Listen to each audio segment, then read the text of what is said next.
Estoy en Santa Rosa de Quibes, donde a diferencia de la siempre gris y fea Lima, aquí hay un sol espectacular y un cielo azul. En 1596, el padre de Santa Rosa, Gaspar Flores, es nombrado administrador de un obraje que quedaba muy cerca de aquí, donde se refinaba plata. Entonces Santa Rosa y toda su familia se mudaron aquí durante 4 años. Santa Rosa de Quibes está a 60 kilómetros de Lima, a medio camino entre Canta y Lima. El viaje nos ha tomado en carro unas 2 horas y cuarto, 2 horas y media, en una pista que no está en muy buenas condiciones. Imagínense lo que debe haber sido el viaje en esa época.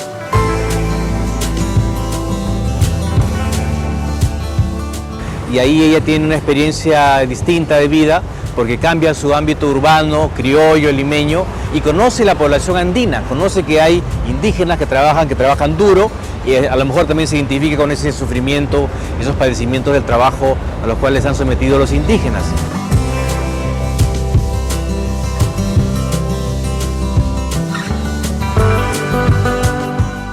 Aquí es donde Santa Rosa recibe el sacramento de la confirmación del arzobispo de Lima, Santo Toribio de Mogrovejo. Parece ser que aquí en Quibes es donde ella empieza con sus mortificaciones, con una diadema de espinas que ella misma había confeccionado para emular el sufrimiento de Cristo. Nos contó el padre de la iglesia que parece ser que debajo de este templo está enterrada una de las hermanas de Santa Rosa, que falleció aquí mismo.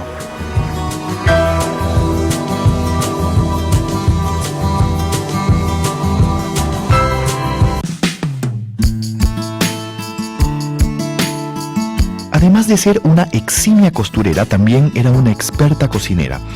A pesar de esto, nunca dejó los ayunos y en su casa todos estaban alarmados por su conducta. Asistía a la iglesia en compañía de su madre o de su hermano Hernando y comulgaba 2 veces por semana. Después de ello, se hincaba de rodillas y permanecía horas así. Tenía una relación muy especial con su criada Mariana. Más que criada, era su amiga y confidente, y a quien le guardaba sus secretos. Pasados los años, Rosa había cambiado mucho su apariencia. Ya no llevaba el cabello rubio.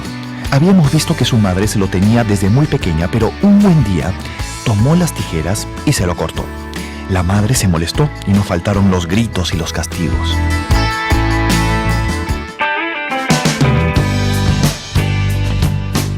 Este era el cuarto de Santa Rosa y acá estaba su cama. Era una cama de troncos, hecha íntegramente en troncos, que ella misma había construido con la ayuda de una criada que se llamaba Mariana de Oliva.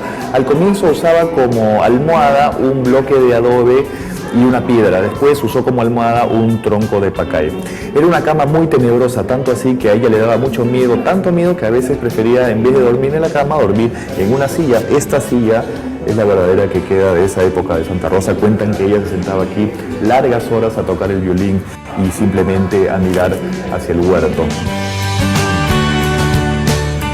Su cama era una serie de troncos atados con correas de cuero, con pedazos de tinaja, ¿no? Esa es la cama que utilizaba San Francisco de Asís. Y ella seguía los modelos hagiográficos de la Edad Media y de inicios del Renacimiento italiano, ¿no? Luego su dieta, que era una dieta rigurosa, la seguía, se la había dado Gregorio López, que es el primer anacoreta de Indias. En este cuarto también ella ocultaba los cilicios. ¿Qué cosas son los cilicios? Son las cosas que ella usaba para flagelarse. Era una especie de cinturón ceñido al cuerpo con unos garfios que le rajaban la carne. O también se azotaba con unos látigos, con unos garfios, y se hacía mucho daño con eso. Se azotaba lo que sus confesores le permitían.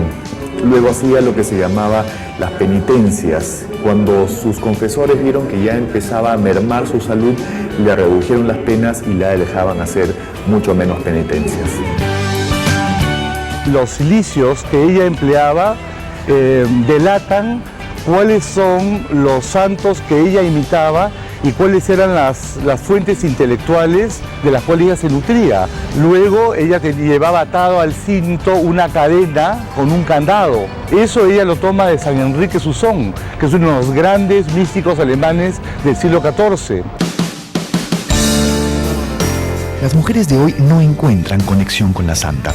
El tema de los cilicios y los castigos la alejan de la mujer contemporánea. La mujer contemporánea es una mujer que para Santa Rosa vive en el mundo de las vanidades y está muy consciente de su aspecto exterior, del mundo de los placeres. Lo que quiere más bien es desinhibirse, y curiosamente ella encarna lo contrario en el siglo XVII para masculinizarse, ¿no? Porque en realidad todos los cilicios y las mortificaciones que ella hacía la acercaban más al modelo original que era Jesucristo. Ella quería vivir la vida y la pasión de Jesucristo, ¿no? O sea, yo aspiro a que haya símbolos de mujeres poderosas como ella, pero en otro sentido, ¿no? Mujeres que puedan integrar sus ideas con su cuerpo, ¿no? Y que no vivan con esta dicotomía, ¿no? Que más bien te enfrenta a ti misma, ¿no? Rosa hacía penitencia también evitando dormir durante la noche para poder cumplir con sus oraciones. A veces dormía solamente 2 o 3 horas y algunas veces ni siquiera dormía en toda la noche. Llevaba una corona de espinas o también se ceñía una cadena al cuerpo. La corona de espinas la llevaba generalmente escondida debajo de la toca, debajo del hábito o escondida debajo de su cabello. Cuentan que una vez su padre estaba reprendiendo muy duramente a uno de sus hermanos. Ella se metió para defender al hermano y el padre casualmente la golpeó en la cabeza y le corrieron 3 hilos de sangre. Así descubrieron que tenía esta corona de espinas escondida ahí. Ella primero usó la corona de espinas, luego una corona de metal y finalmente una corona de plata, que fue lo que le recomendaron. Ella tenía una fijación con Cristo crucificado. Ella sufría porque Cristo había sufrido por nosotros. Estaba obsesionada con la pasión de Cristo.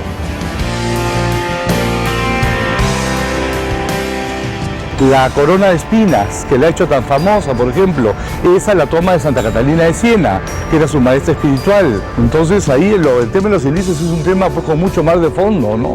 Delata cuáles son los libros que ella está leyendo, ¿no? O sea que si uno condena a Santa Rosa, tiene que condenar a Santa Catalina, a San Francisco de Asís, a San Enrique Susón, bueno, y al propio Cristo, que es el que establece el Imitatio Christi. Hoy resulta absurdo comprender cómo la santa podía infringirse todos esos castigos corporales. Dejando de lado nuestros prejuicios actuales y tratando de entender a una persona que vivió hace 400 años con todo ese intenso sentimiento religioso, podríamos decir que Rosa era algo así como una atleta olímpica de hoy en día. Los deportistas de alta competición tienen que someterse a entrenamientos rigurosos y constantes diariamente, muchas veces dolorosos. Pensemos en disciplinas como el levantamiento de pesas, lucha libre, box, en fin. Todos estos sacrificios, con el solo objetivo de ser un top en el mundo del deporte universal, bien valen la pena. Bueno pues, habría que ver a Santa Rosa como una atleta del Señor, una atleta de Dios que debía someterse a estos castigos porque así se sentía más cerca de Cristo. Qué pena que una mujer bella, como se supone que era, haya tenido que sentir que para acceder a Dios haya tenido que, digamos, renegar de su belleza y de su cuerpo, ¿no?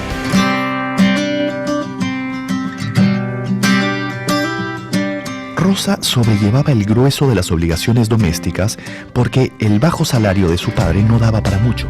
Puede decirse que con la costura, Rosa sostenía a toda la familia. Trabajaba con su labor de costura todo el día hasta la medianoche. Era lo que podríamos llamar una costurera de barrio. Así laboró para ellos hasta 1614, año en que las fuerzas le empezaron a flaquear. Adornaba también altares y andas procesionales, vestía imágenes sacras y confeccionaba flores de seda para hacer con ellas ramilletes artificiales. Cocinaba y cuidaba a sus padres ancianos. Salía poco de su casa, pero se daba maña para recoger en algún lugar de su morada a enfermos menesterosos y a esclavos negros que traían dolencias desconocidas. Su madre decía que los curaba con gran caridad, sin extrañar ningún mal olor ni hacerles asco. La dedicación especial por los esclavos negros obedecía a que estos no tenían un hospital propio en aquellos tiempos. Tenía amor, ¿no? Y amor verdadero, amor a Cristo, amor a Dios, amor al prójimo. como diría yo, salirse de ella misma para darse a los pobres, aquellos enfermos, aquellos que venían del África y eran esclavos y tenían enfermedades, aquí lo metía en la enfermería, les daba de todo, ¿no? Les curaba, después les daba comida.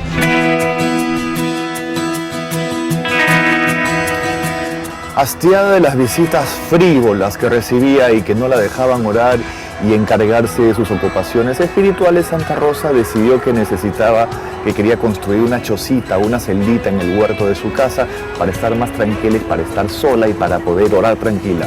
Entonces habló con sus confesores para que estos intercedieran con su madre para que le permitiera construir esta chocita o celdita. Para sorpresa de todos, la madre Santa Rosa dio el permiso para que se construyera y fue Santa Rosa quien con sus propias manos construyó esta ermita de adobe aquí en el huerto de su casa, donde pasaba muchas horas encerrada orando y donde dicen que muchas veces se le apareció el mismísimo niño Jesús. Rosa ayunó la mayor parte de su vida desde los 10 u 11 años. Esa forma peculiar de alimentarse podría ser una manifestación de una patología bastante seria, como es la anorexia nervosa. Cuando tenía 15, hizo voto condicional de no comer carne, salvo orden de sus médicos y confesores. Los sacrificios y mortificaciones los hacía con conocimiento y anuencia de estos. Ellos le permitían hacerlos y le otorgaban el permiso para proseguir. Las semillas de naranja fueron su gran recurso para distraer y calmar los jugos gástricos. A esta edad también empezó a tener dolores de costado y asma. En medio de ellos siempre pedía cantando al Señor que le diera más dolores y paciencia con ellos.